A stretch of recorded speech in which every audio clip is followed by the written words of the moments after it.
But why would you do it in English?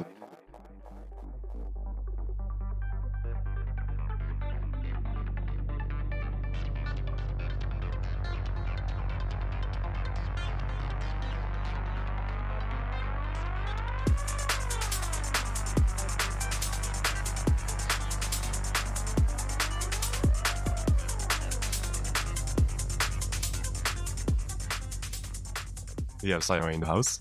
Mimi, thank you for taking the time. What's up? Thanks for having me. As far as I know, you grew up with classical music, thanks to your parents. That's right. Then you learned, and this I'm gonna read, gamelan and sape.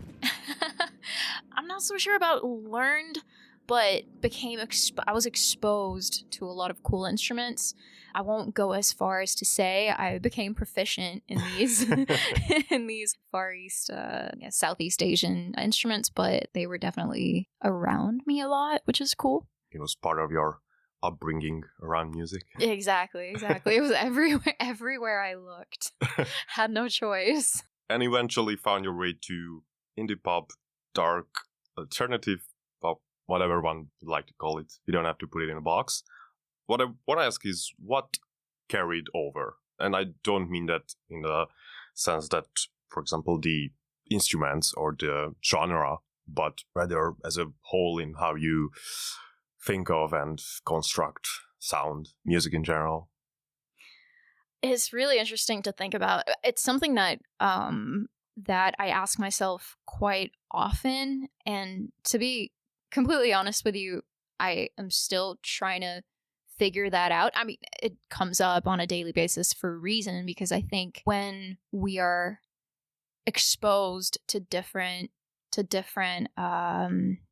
environmental elements, let that be whether that's cultural or social, they all have this way of seeping into our subconscious, right? When we're kind of carrying out our day-to-day lives, they creep in and seep inwards, downwards, and without noticing, it kind of becomes a part of who we are. And yeah, it's very sly, but I guess that's what makes it really cool. And so a lot of the time when I get asked the question of how these different cultural elements became a part of who I am, or, what are the ways in which they're shown in my music, I'm like, I don't know. I just sit down and I create music. And then, yeah, I am excited when people say it sounds different, it sounds unique, but it's the only thing that I know how to do. And I guess, unfortunately, I've never been a very conceptual artist where I come up with the sound that I want to make, or I figure out an entire album concept or a thematic approach to my songwriting beforehand. All of it is so, I don't know, spontaneous, that sometimes it takes me weeks or months or sometimes years to go back to the same song or the same album and figure out what that actually meant. So to circle back to the question, though, that was all very abstract and symbolic, but I mean, that's kind of how I see it as a whole. But obviously, I mean, it's not an equation. But obviously, growing up in a country, a part of the world that's so different than the average experience, that is going to affect who I am as a person. But again, I was like 5 years old when all of this happened, so I didn't experience it as something different. It was literally the most simple, average human experience, going to school and trying to make friends, struggling, and then sometimes succeeding, and, falling over and getting bruises, and then, telling the stories at home of what happened in school, things like that. So I had a pretty average upbringing in that sense, except for the fact that, there were really cool instruments involved. And I think also being surrounded by so many different languages and races and nationalities. I think that's a really cool part of growing. I think that is something that I'm so grateful for, something that you can't have unless you grow up in a multicultural environment. The school that I went to was an international school, and they were obviously very used to the fact that every kid there is going to feel like an outsider, is going to feel like, ooh, a little bit out of place, like, oh, how do I fit in? No one speaks my language, blah, blah, blah. And so they did a really good job in catering to our cultural needs and teaching us to understand and appreciate our individuality and the uniqueness that is our, let's say, nationality, or just the third culture that we all create while being there. You know, the motto that became kind of my personality is like, what differentiates us is also what unites us. And I think that is something that I've brought with myself ever since. Just this openness to every type of person. And I don't see race. I don't see gender. I don't care about political differences. It's just not something that ever means. And you know, that even comes up as a question. So I guess that is, something that I'm really grateful for. And I think musically also, I've been exposed to, you know, Latin music, Indian music, Thai music, Indonesian music, Western music, just music from all around, so many different sources. And so even though I would like to say that in a general sense, I create pop music, that's what I do. It's pop. But I try to not box myself in and always ask myself how I can bring in something weird, something different.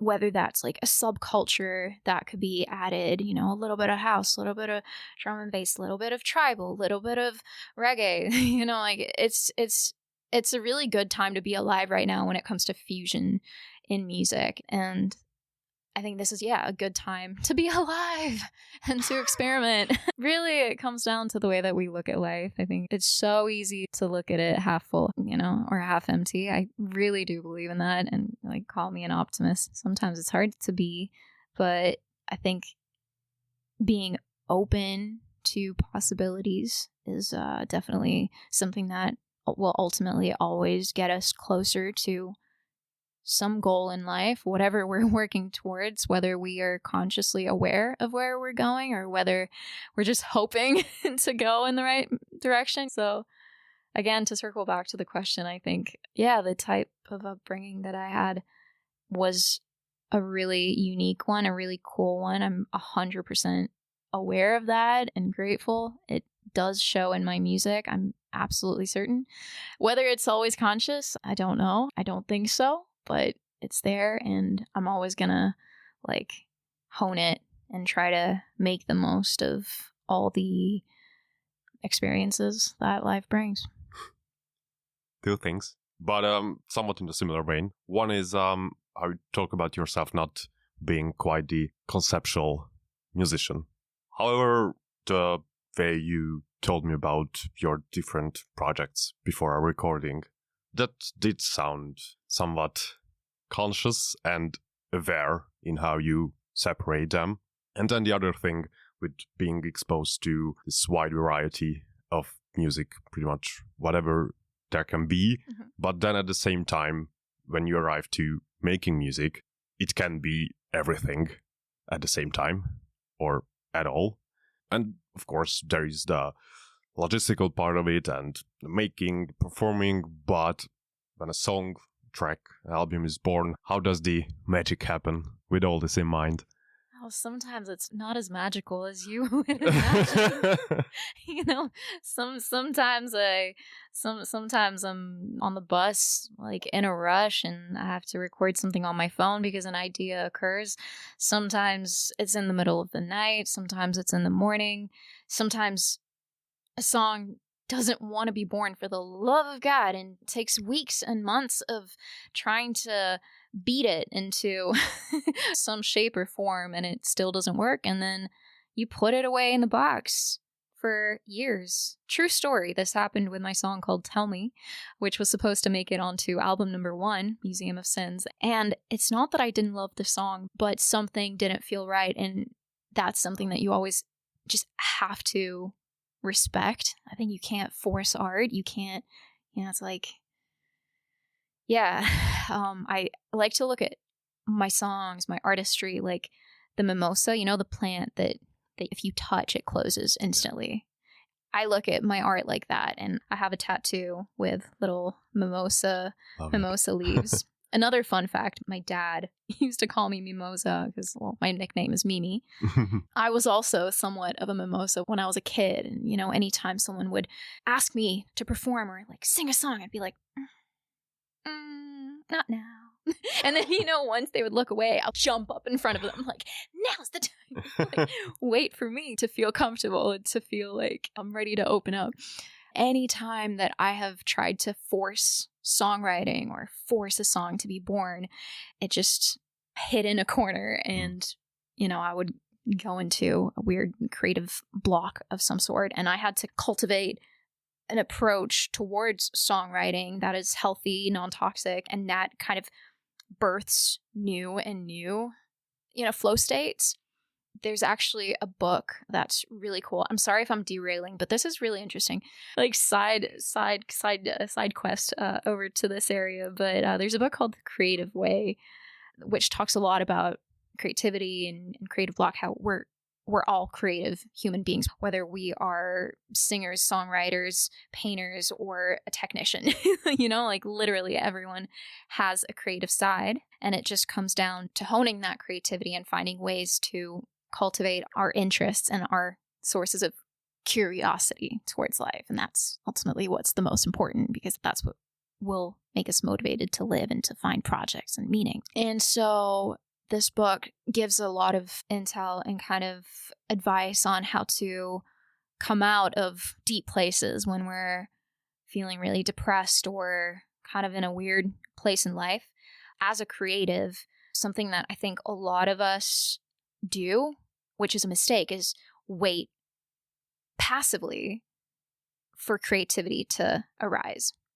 As a singer, this would mean I'm doom scrolling on Instagram at home while Netflix is going on in the background. I hear the neighbors, just impulse constantly happening. This is what life is about currently, right? Constant immersion and just everything going on.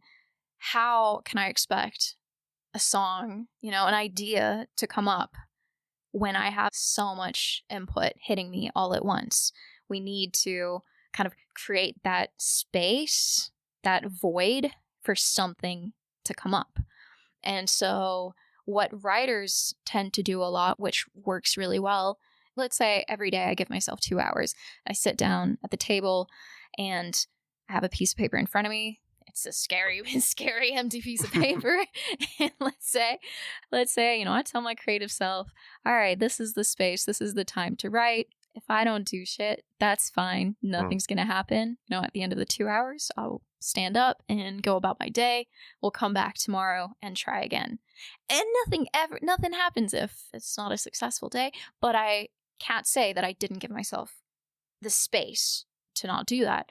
And so if that routine is set in motion, sooner or later, those 2 hours are going to get very boring if nothing happens. And so what happens when we are put into boredom, creativity arises. Because we're humans, we have the brain power to always find ways of finding activity, finding ways to keep ourselves in motion. That's when great things happen. This is why so many great ideas happen in the shower, because nothing is bothering us. So what I have tried to start doing is this. When I am in a place to start writing an album, I try to find those places in my day to create a safe place for creativity. And I try not to wait for songs to find me, to come knocking on the door, because unfortunately in today's society, like, we never have a problem of boredom. Like, we're never bored because there's too much. So I'm like, how can I find a way to be bored? Like, it's crazy how in 2026 this is the solution. Like, we need to like become bored in order to be creative. So your question was how my songwriting or how my creative routine looks like. I'm not sure how you asked the question exactly. It was such a long time ago, huh? But yeah, it's always different. Obviously, there are exceptions of the rule. So obviously, we have studio days where we go and sit down with my co-producer and we work on whatever demos I have. And sometimes we do little improv sessions where we just have fun and work on new things. But yeah, when it comes to my own sanctuary at home and like little this and that's, obviously, this doesn't happen the entire year, but when I'm set to create, I have to set certain hours in the day. And yeah, even if it's just playing on the guitar, practicing some chords, sometimes that's how a song is born while I was just doing my scales. Sometimes it just like creeps up. It's like, oh, you're creating music. Oh, you weren't planning to write a song, but you're practicing your chord. All right, here's a song, because like you extend an arm and your subconscious will do the same, but you have to put in that effort. You can't just be sitting on your ass at home being a couch potato and expecting magic to happen.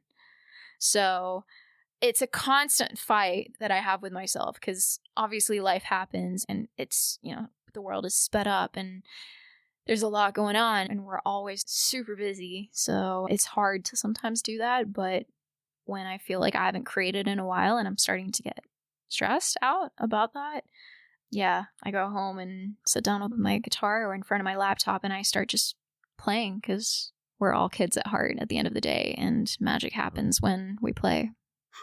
And as far as shower thoughts go, this show is technically a newborn, my little baby. And yet, this wasn't the first time it has come up. So just so you know, whoever is listening, this is the legitimacy of shower thoughts. Shower thoughts matter. They should be taken seriously. Oh, yeah. But another thing you mentioned, which is Netflix and whatever can disrupt our creativity.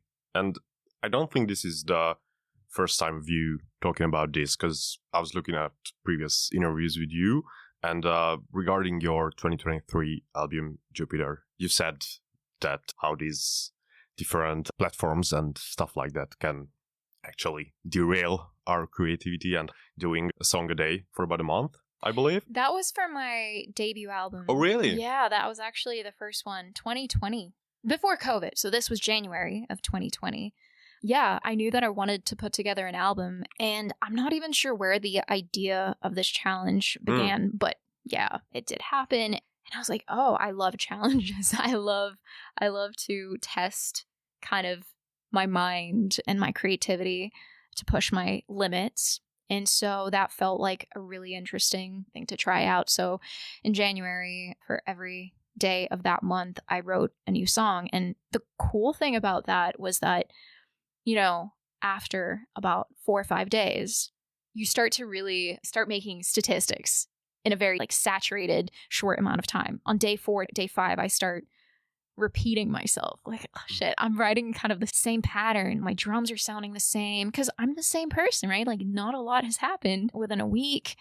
Maybe I'm writing the 4th love song or the 4th song about how my throat's been hurting. I didn't write about that, but as an example. That's what happens when I have 4 or 5 interviews in 2 or 3 days. Like, by the third or 4th, I have no original questions left. Exactly. But sometimes that's such a cool realization because you get to use that frustration to make a change. And I think, like boredom, frustration is the other really important tool in life when it comes to creativity, because frustration is such a power tool. It makes us want to do something different. And so if I am making 3, 4, 5 songs that are sounding the same, damn, that's boring. All right, day 6, right, okay. Let's do limitations. Let's say I can only use 3 instruments, but I've been using these soft pads, like synth pads every single day. All right. no pads. Okay. Maybe because I've been using Reese bass the entire time, like those are Reese. Let's say plucky bass only. Like let's change the instruments. Let's say, I've been layering the shit out of guitars. No guitars. Let's write a song that doesn't have any guitars. Or if I'm getting too comfortable layering my vocals, let's say, all right, only one vocal channel. And then alternatively, maybe let's focus on the guitar. So it's a really interesting thought experiment and research. And, that's not something that you would notice if you were writing a song every 2-3 months. So I think every artist, every singer who might be listening to this should try it. Even if nothing comes out of it, it's an amazing tool to kind of practice songwriting, to become more in tune with your own way of thinking, your own approach to songwriting, and to potentially try new things out. But if you're in the same field, the same genre that you're used to, why not spend one day, 24 hours, one day out of the entire month, like out of 30 songs, like let's write a reggae track, let's write a jazz track, like go write a song in that genre that you hate, because you never know what is actually gonna surprise you at the end of the day and actually be really a great experience. And then earlier this year, you released another album. Mm-hmm. Driftwood, which if you have not listened to yet, you should, or if you have, you should put it on now. Okay, I will. You're staring deeply in my eye. I will do that. And filmmakers often talk about putting together a playlist to either go with their project or the making of the project as a part of a mood board or just something to go with their work. Can that work the other way around? Like, can film or other type of media art be the key, the core, or one of them in the mood or structure of a track, an entire album, maybe? Absolutely. I think different areas of entertainment definitely affect each other and can become one another's inspiration. I look at movies, TV shows, paintings, or other musicians, music, any form of art can be very, very inspirational. My second album, Jupiter, was born when I'm not even sure which season of Stranger Things came out. And I kid you not, it was a huge inspiration because, it had those 80s synths and just the whole world. I wasn't born in that era, but when film does a good job of making you believe that it's real and has good storytelling and is cinematic and kind of has the whole package, you really get sucked in, is what they say. Like, oh, that movie sucked me in, to a point where you feel like you're there. You feel like you're living in that time. Like, I could be walking down those streets in those clothes. And you kind of fantasize, and fantasies birth ideas and then ultimately influence whatever you're into currently, which is what happened. I never was into 80s music, so that kind of never happened. But then a show came along and influenced me without even really wanting it to. It wasn't a conscious decision. I was just very taken aback by how cool the whole world is. And so if anyone listens to Jupiter, like, quite a few songs have that influence, and that's really cool. I think when it comes to my music videos and the world that I try to create, I look at movie and cinema a lot. A really good friend of mine, Adam Grasso, he's very much into film. And we worked on 4 music videos together. And I learned a lot from him during those 4 music videos about how important visual aesthetics are, cinematography. We talked a lot about movie inspirations and like directors like Wes Anderson or Tarantino. Like the importance of color, the importance of placement of certain elements, and kind of the like looking for the unexpected.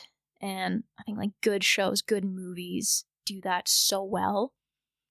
I want to say Tarantino said this thing once about how it's not about the story, but how the story. What about the feet? Actually, yes, that's so true. Oh my god! Thank you for that. I needed that. It was like, yeah, it's not about the story, but how the story is told and like twisting it, but mostly feet. Yeah, mostly feet. So, yeah. We can have room see, for it's the both. elephant in the room. So yeah, have room for both. There's no way of coming back from this. It's why all my music videos have feet. Oh yeah. Yeah, all about feet. Go watch my music videos. You'll find a lot of feet. And that is a clickbait, a listen bait way to go. Yeah. See all my music videos. No, but There will be the comments. Their feet. I've been lied to. Still waiting for the feet. It's been 84 years. Still waiting. But hey, maybe the next music video idea has just been born. It'll be all about film. You're welcome for the inspiration. All about feet. Yeah. But there might be one way of turning this around, because they're going Hungarian. We are going Hungarian. All right, let's do it. De ezzel együtt maradunk a videóklipeknél. Mert hogy úgy megkérdezném általánosságban, hogy mennyire vagy vizuális típus, mennyire automatikus, hogy egy képi világot társítasz egy-egy hanghoz, melódiához, vagy esetleg egy komplett számhoz. Szerintem abszolút vizuális típus vagyok. Nagyon szeretek a dalaimhoz firkálni, írkálni. Mindig kell, hogy legyen nálam egy füzet, és valahogy amilyen kaotikusan csak lehet, ami minél kaotikusabb egy firka, annál jobban tudom, hogy be vannak indulva a gondolatok és a fantázia, úgyhogy ilyen téren igen. Viszont, mint említettem, hogy nem vagyok nagyon konceptuális, néha bárcsak az lennék egyébként, néha nagyon tudom irigyelni azokat, akiknek kialakul már egy egész világ, mielőtt megszületett volna. Persze egyik papíron írod a szöveget, a másikon meg már storyboardolsz, hogy micsoda. Igen, nem, amúgy ezek sokkal olyan, mint a dalok halandzsája, a firkák is általában. Nem vagyok egy mesterrajz profi, úgyhogy általában firkák is ilyen kis doodle férségek, és így abból valami alakul, és akkor így elkezdett ez valamihez hasonlítani, pedig nem is tudok rajzolni, de amúgy ilyen izgi, hogy elkezd magától alakulni, és tényleg minél absztraktabb, annál jobb, és akkor úgy belelátom a világot, ami kezd alakulni. Ugyanez van egyébként a dalszerzésnél is, hogy elindul egy akkordmenát, utána elkezdek rá improvizálni, sok halandzsa van benne, nem tudom olyankor még, hogy ez magyar szöveg lesz, vagy angol szöveg lesz. Előveszem a kis füzetkémet, tele firkákkal, tele egy-egy sorokkal, van, hogy egész versszakokkal, de van, hogy csak mondom, egy-egy mondat foszlánnyal, és akkor vagy ahhoz nyúlok, vagy tényleg csak a halandzsából előjön valami, és akkor yes, Museum of Sins. Yes. This is my Museum of Sins. És nem tudom. Jó, menjünk le ezen az úton, vagy amikor írtam a Fast Desires, az is egyébként a Museum of Sins lemezen van, az első dal, és akkor Fast Desires, tudod, ennyi volt, Fast Desires, ennyi volt, mi az, hogy Fast Desires? És akkor nem tudom, elkezdtem így ezen lemenni, és így napokig velem volt, ugye itt minden nap írtam dalt, és akkor volt, hogy csak néhány sor alakult ki, nem tudtam befejezni minden nap egy dalt, és akkor én így törtem a fejemet, és akkor mondom, ez kicsit így a Dorothy világára emlékeztet, akkor meg is néztem, hogy inspirálódjak, megnéztem a Wizard of Oz, Ózok csodája. Nem tudom a magyar címét. Oké, megnyugodtam, nem mondom, milyen gáz. Óza csodák csodája? Óza csodák? Igen, szerintem. Valami ilyesmi. Na mindegy. És akkor mondom, ja, ez igen. Kicsit olyan, mint amikor valaki nagyon álmodoz, úgy elvágyódik, és nagyobbra vágyik, és kicsit már ilyen habzsolni akarja az örömöket, és a nagy álmokat, amikor nincsen semmije. Nézzük meg a Wizard of Oz című filmet, és akkor Desires, ugye vágyak. És akkor végül az annyira meginspirált az a mese, nagyon szeretem, hogy igazából elvittem, és az egész dal egyébként az Ózok csodájáról szólt végül, hogy ilyenek is vannak, és látod itt is például a film volt a mentőváram, vagy jött a segítségre, amikor a zene úgy nem tudta befejezni a mondatot, vagy azt. Szóval szerintem nagyon érdekes, és nagyon hatásos az alkotás folyamatában az, hogy így a csápjainkkal nyúljunk mindenfelé, mert sose lehet tudni, hogy mi lesz az, ami inspirál. Nem, amúgy még erről a storyboard artist, meg ez a kis firkálás kapcsán jutott eszembe, hogy amúgy ott is megvan ez, hogy léteznek a profi storyboard artistok, akik tényleg olyanokat rajzol, hogy abszolút felér a képregénnyel. Yeah. És akkor a rendezők között is van egy-egy, akinél így már nem is tudom, de volt, hogy láttam, és megmondtam, hogy jó, mennyire jól rajzol, aztán a 90%-ánál meg tényleg pácika emberek vannak, és így tényleg... Legjobbak a pácika emberek. És így tényleg... Minimalizmus. Viszont a podcastnek, vagy a műsornak a magyar-angol koncepciója kapcsán, meg nálad is, ahogy akár egy albumon belül is megjelenik mindkét, sőt, egy számon belül is megjelenik mindkét nyelv, és egy-egy számodnál YouTube-on így bele-bele olvasgattam így a kommentekbe, hogy merre meddig, aztán nem konkrét kommentre gondolatra akarok rákérdezni, hanem sokkal inkább arra, hogy úgy jött le nekem, hogy azért van egy ilyen réteg, hogy akik így várják, meg szeretik, hogy akkor Sayanoé magyarul énekel, és hogy van az a nem is elvárás, hanem várakozás, úgy általánosan most, hogy ez egy hangzás, nyelv, akármilyen irány, ami a hallgatóban, nézőben megjelenik, és akkor vannak azok az elvárások, amiket te esetlegesen állítasz magaddal szemben. És természetesen nem hagyatkozhatsz teljesen arra, amit szeretnének tőled, de mégis jó esetben azért meg is hallja az ember. Úgyhogy ilyen jól körbejártam mindent, ezerfelé elvittem ezt a kérdést, de az alapja az lenne, hogy hol látod találkozni ezeket a hallgatói oldalról érkező várakozásokat, és a saját magaddal szemben állított elvárásokat. Elvárások mindig vannak, szerintem minél nagyobb a hallgatói bázis, annál, és minél jobban kezdenek kötődni az előadó zenéjéhez, annál intenzívebbek és szenvedélyesebbek ezek az elvárások. Teljesen érthető módon, amikor kötődés kialakul, akkor ez az érzelmi forrás így elkezd dolgozni, és úgy érzem, hogy neki így kötődöm, és úgy adjál még, és akkor, hogyha már adsz, akkor legyen léci egy kicsit ilyen, léci nagy, kicsit ilyen. Hát mindenkinek szóljon, minimum egy szám, de inkább egy album. Igen, úgyhogy ez tök normális, és király, amikor ez kialakul, és elindul valami. Szóval nincs semmi baj az elvárásokkal, viszont double-edged sword tud lenni, mert bele lehet abba a hibába sodródni, hogy nagyon megpróbálunk megfelelni ezeknek az elvárásoknak, és ha befullad, azért csinálok valamit, mert elvárás volt ettől vagy attól, ha befullad, akkor mit csinálok? Újakat mutogatok. A te hibád. Miért nem hallgatod eléggé? Nem volt sikeres, ezt nektek csináltam, nem is szeretem ezt a számot, nem is szeretek ezen a nyelven zenélni. Tehát elindul ez a új mutogatás, big mistake, tehát hogy az nem, senkinek se jó. Viszont ha ugye saját magamra hallgatok, és azt kreálom, ami nekem jó, ha összejön, tök jó, király, ha nem jön össze, legalább alkottam valamit, amire büszke vagyok. Én valahogy így erre próbálok koncentrálni, viszont azért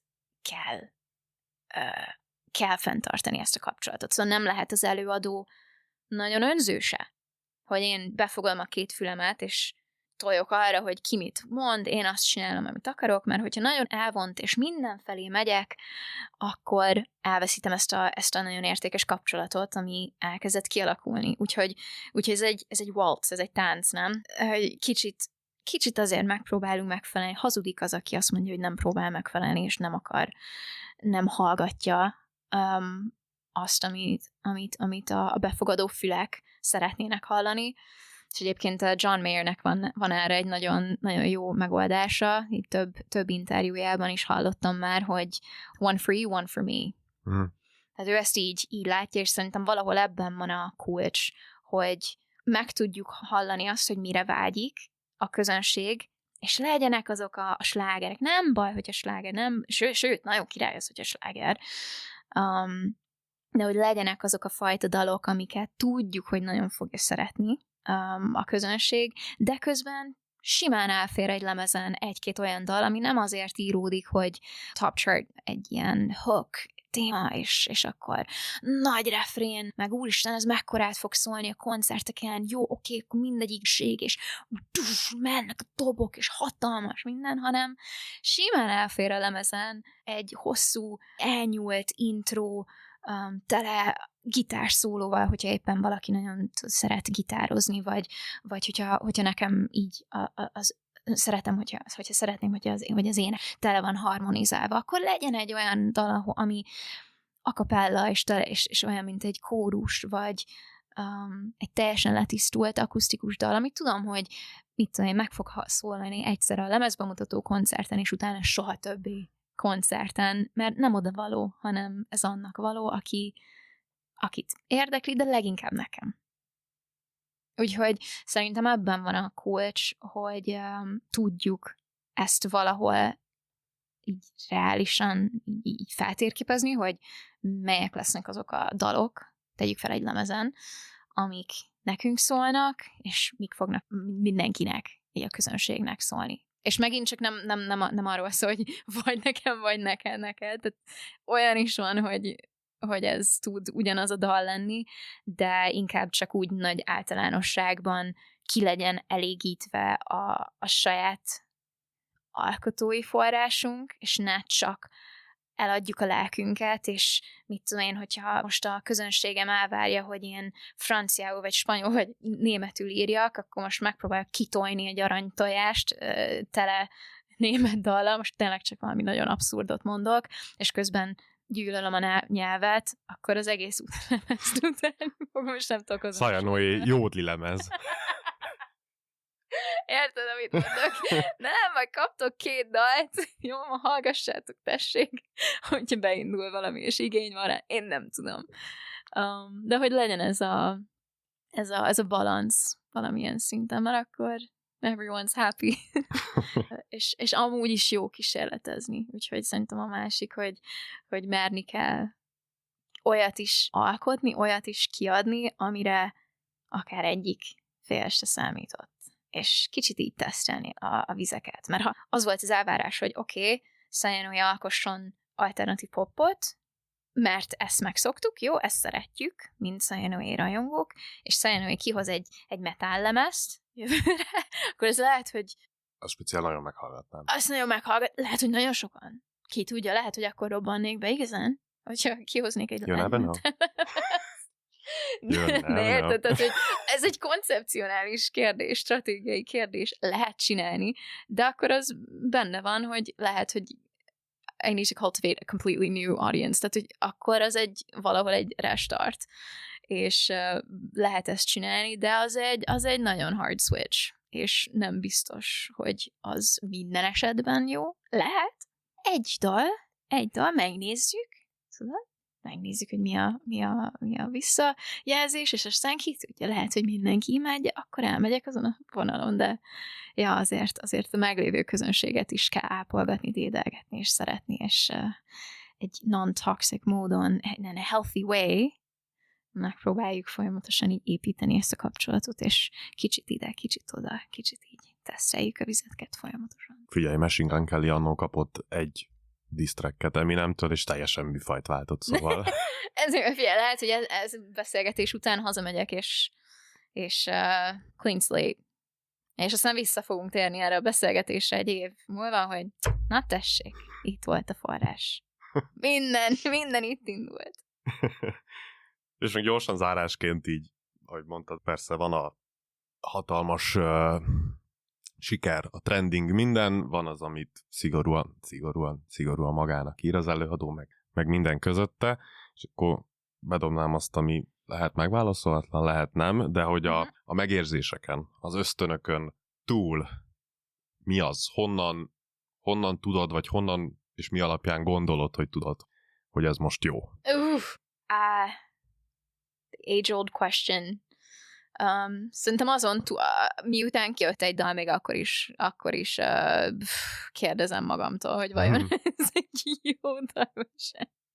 A viccen kívül szerintem egy életen át lehetne trónolni dalokon, és ami sokan szerintem bele is esnek ebbe a hibákba, magamat beleértve, hogy mint a tyúk a nagy csücsülünk a demókon, akkor lesz jó, ha még ezt a hangszer, meg igazából ez a nyomás, ez mindkét előadók irányba. többség legnagyobb részében mindkét irányból zajlanak, sajnos nem sajnos, mert hát az élet megy előre, és hogyha szeretnénk benne lenni a kerékforgásba, akkor persze, hogy ki kell folyamatosan adni dalokat, és ez egyre gyorsabb. Azért most már nem fér bele az, hogy egy évben kiadsz egy-két dalt. Tehát te felejtsd el.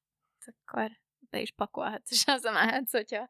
Amit lehet ezt csinálni, de akkor nem fogsz tehát én nagyon hátrányba fogsz kerülni, és meg kell tanulni, megbékélni azzal, hogy néha ki fogsz adni olyan dalokat, amik nem azt mondom, hogy nincsenek elkészülve, mert szerintem ez ilyen mentális fejben tőle, hogy mikor van kész egy dal, mert én egy szágitáron feljátszhatok valamit, tehát lehet egy teljesen letisztult dal egy énekkel tökéletes, és valahol én ezt úgy gondolom, ez csak az én gondolatmenetem, hogy egy dal akkor a legjobb, hogyha egy szálgitáron, vagy egy zongorán megszólal. Hogyha akkor jól hangzik, és úgy érzem, hogy ez egy nagyon jó dal, akkor mindegy, hogy mit csinálok vele, hogyan hangszerelem, az egy jó dal. De hogyha azzal próbálom megoldani, és jó dallá faragni, hogy még egy szinti, és még 6 layer gitár, akkor már lehet, hogy az becsapja az agyamat, és akkor át kell gondolni a dolgokat, és megint csak sokszor volt ez már ilyen probléma, és ezért tartott egy dalszerzés nagyon sokáig, mert azt gondoltam, hogy még mindig nincs kész, még nem adhatom ki, még nem jó, és telnek a hónapok, és már 60-szorral áthangszereltem, és általában ilyenkor az a megoldás, hogy lecsupaszítom teljesen, back to square fucking one. És akkor kiderül, hogy amúgy az akkordmenet nem az igazi, vagy tehát nem passzol ahhoz az üzenethez, amit mondani próbálok, vagy tényleg csak máshogy kell hangszerelni és átgondolni az egészet. Úgyhogy vannak ezek a kérdéskörök, de ezen felül hol van kész, és hogy milyen a kapcsolatunk a saját alkotásunkkal, az már sokkal inkább egy ilyen form of like perfection, ugye, és mindannyiunkban ez valamilyen módon megvan, és el kell tudni de jó dolog a perfection-re való törekvés, jó dolog az, hogyha szeretnénk kihozni magunkból a legtöbbet, viszont szerintem sokkal jobb megtanulni ezt elengedni, és inkább többet alkotni, mert azzal leszünk egyre jobbak, hogy nagyon sok hibát követünk el, és megtanuljuk az elengedést. Big life lesson. Az élet minden területén. Facts. Hát az már egy következő rész is lehetne. Ez egy következő rész, de az élet minden területén szerintem mi párhuzamosan tanuljuk ugyanazokat a leckéket. Abszolút. És azzal, ha megtanuljuk elengedni a dalokat, még akkor is, hogyha az van, hogy kiadom, ez nem biztos, hogy a legjobb dal, amit valaha írtam, de tanultam belőle, menjen ki, nyugodtan menjen ki, és jön a következő, mert minden dallal folyamatosan egyre jobbak vagyunk, egyre többet tanulunk, és hogyha az van, hogy nem elég jó, akkor soha senki nem fogja hallani a zenénket, mert akkor az esélyét se adjuk meg annak, hogy esetleg life will prove us wrong. De hogy ehhez muszáj ezt a falat letörni, és nem félni attól, hogy lássa a világ. Mert amúgy is nem mindenki, sokkal kevesebben figyelnek, mint gondolnak, és nem úgy az ilyen nagyon nem az a lényeg, hogy ez rosszul hangzon, de hogy szerintem sokszor így túl gondoljuk azt, hogy úristen, mennyien figyelnek, és mennyien kritizálnak, tehát mindenki éli a saját életét, és meg mindig a kritikus hangok a leghangosabbak. Meg legnagyobb kritikus ki? Én. Mármint te. Mármint én. Ja, szóval, hogyha nem jó, akkor lehet, hogy nem fogja senki se hallgatni, nem fog viral, de nem lesz nagy belőle. És akkor mi van? Megy tovább az élet, és írod a következő dalt. És lehet, hogy a 100. dal, amit írsz, az már egy sláger lesz, mert annyit raktál ki, hogy már belejöttél, és ezt a nyomásra köpenyet így végre leveted magadról. Just do it. Like, put music out there. Ja, és aztán lesz, ami lesz. És meg fogja találni az, akit érdekli. Ahogyan én ezt a beszélgetést is ki fogom rakni a kirakatba. Úgyhogy Mimi, nagyon szépen köszönöm a beszélgetést. Én köszönöm, hogy hallgatta. Aki hallgatta, sziasztok, és hallgassatok sok zenét.